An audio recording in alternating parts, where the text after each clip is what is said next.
Жетісу облысында былтыр 535 адамға жалпы сомасы 3,2 миллиард теңгеге төмен пайыздағы несие берілген болатын. Ауыл аманаты бағдарламасы аясында бөлінген бұл қаражатқа 11 мыңнан аса мал сатып алынды. Соның 1500-ден астамы Көксу ауданының тұрғындарына тиесілі. Жеңілдетілген несие арқылы 4 түлігін көбейткен шаруалар қазір мемлекеттік жобаның игілігін көріп отыр.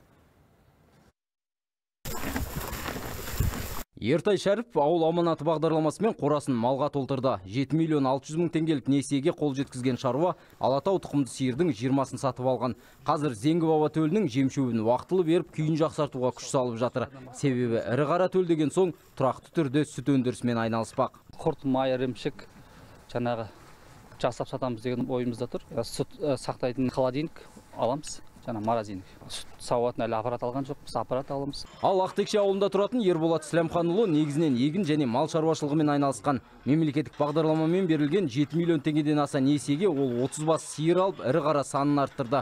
Қаражаттың қалған бөлігін бөдене алуға жұмсады. Өйткені жұдырықтай құс жылдам өсіп тез көбейеді. Қазір 1000 штук туып жатыр күніге. 35 теңгеден беріп жатырмын. 45 күнде құс шаруашылығы тез айланып қаражатқа келеді екен. Мысалы, бір бөдене 45 күнде туып, аталығын етке, аналығы туып, осындай бір жұмыс жасалып жатыр.